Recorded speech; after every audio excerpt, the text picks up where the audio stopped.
Got an old router lying around? Let's turn it into a Wi-Fi signal booster. First, we'll cover what a repeater actually is. Then, we'll jump into setup for D-Link and Huawei routers. So what is it?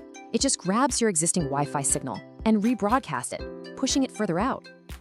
But here's the trade-off. You get more range, for sure, but you do lose some speed. Okay, first up, the D-Link router.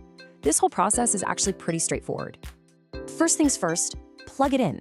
Then you'll want to do a full factory reset to start with a clean slate. Now, connect your computer to this second router, either over Wi-Fi or with a LAN cable.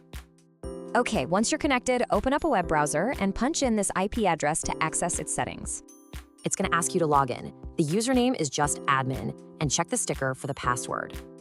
Inside the setup wizard, the main thing is to pick Wi-Fi for the connection and repeater for the mode. Just let it grab an IP address automatically, then find and select your mini home Wi-Fi from the list.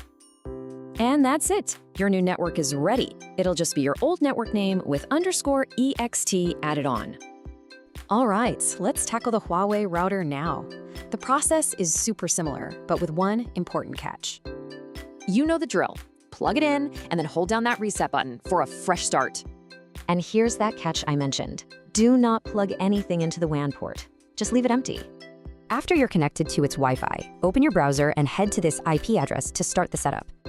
On that first screen, just agree to the terms and then make sure you select the Wi-Fi repeater option. We're almost there. Just choose your home Wi-Fi network, pop in its password, and set a new admin password. So how do you know it worked? Easy. You're looking for a steady green light on the router. Okay, before you go, there are a few final things you really need to know about how these repeaters work.